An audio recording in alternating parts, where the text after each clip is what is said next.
A new podcast from the LA Times and Wondery is gripping and has been widely praised for telling the story of one woman and her harrowing experience with a man she found out was nicknamed Dirty John. These days, if you're one of the rare people who meet a violent death in Newport Beach, Matt Murphy is the prosecutor who will hear about it. The homicide case that landed on his desk in the summer of 2016 was particularly violent, and it was unique in his experience. Number 5 is on the left, more to the upper arm area. Number 6, 7, and 8 are close to the midline region of the upper back.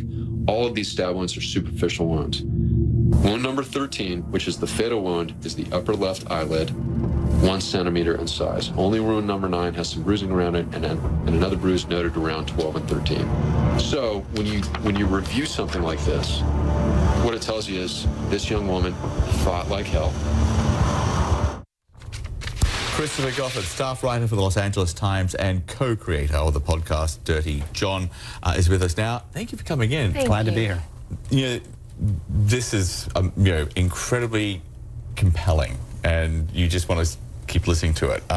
What we just played then, that's where the podcast actually begins. Everything else in the series leads up to that moment. It's the story of Deborah Newell. She met John Meehan online. After 5 weeks, they moved in together. After 2 months or so, they were married. It doesn't end well, but that's all we're going to say. I had to keep reminding myself, these are real people, and this is real life. This isn't just some kind of piece of entertainment. Yeah, this is journalism. This is a work of long-form nonfiction. It's narrative journalism with the standards you would expect from the Los Angeles Times, married to a suspense audio format. Yeah, and you do such a great job of marrying the different voices and the different perspectives on this character. Can you tell us a little bit about how you found the story and how you constructed it? Because it is beautifully constructed. Well, that's hard to talk about without giving away the ending. Sure. And I don't want to spoil it for too many people. But did it come to you in a tip? I will say that the death of one of the central characters gave rise to the story. Okay. And I think that I structured it so that by the end of part 6, you understand that everything in the story points in a certain direction. Sure. It's not a shaggy dog narrative that meanders toward no conclusion. This is a story with a set of characters in a very tense situation. It's basically about the scariest and strangest man I've ever written about in my 20-plus years as a reporter. Okay, so with that in mind, here's another brief clip from the podcast. We're not giving too much away. This seems almost a turning point for Deborah Newell. Listen to this. I opened the mailbox and there was a letter from a guy from jail. And what happened was, I thought, why is he getting a letter from someone from jail? She tore it open and began reading there in the walkway. It said something like, "I'm so happy you've met the woman of your dreams. Hope you're well." It sounded like he and John had actually been jailed together. She stood there frozen for a minute or two. She looked up and John was rushing toward her. She realized that he had been watching her on camera, that maybe he'd been watching her more than she realized. Okay, the relationship goes from bad to worse from that point. And again, not giving too much away, but what I thought, it really highlights how hard it can be to actually get out of an abusive relationship.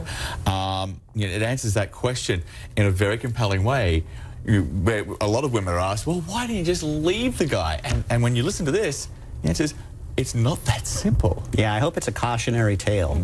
I hope that it raises awareness about a very serious issue, which is something called coercive control, which I didn't know a lot about before I got into this, but this is a form of psychological manipulation in a relationship. It doesn't necessarily involve physical violence, but a partner can control another in psychological ways. They might install cameras to watch you. They might demand that you dress a certain way. And control is the issue. In the UK, this is now a crime, and people are being prosecuted for it. Not so in the United States, but I think this series is a vivid, real-time illustration of how this process works and how a manipulative psychopath works on a victim. And it's also It also raises questions about just the times we live in and how we meet people and how we vet people and how we form relationships and attachments. Yes, it is a cautionary tale about online dating as well. They met on an over 50 dating site, and this guy John seemed to check all the boxes. He's handsome. He says he's a physician. He says he's just back from Doctors Without Borders, where he volunteered in the Middle East. And he's a very charming, charismatic man. And she had been married, what, four times? She'd been married before, and she'd just gotten out of a relationship that did some damage to her self-esteem, and this guy told her exactly what she needed to hear.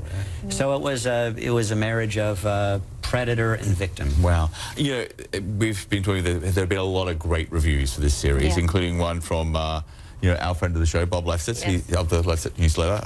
Bob's a bit of a legend. But in a very Bob way, he does add this to his review. The LA Times is a joke. It's gotten so thin, there's little news in it. Is this how they save the brand with investigative journalism and attendant podcasts? Yeah, I thought it was a good question because, you know, just to expand that, is this one way of actually saving... Well, he obviously doesn't read the paper because we've got an amazing amount of great work every day.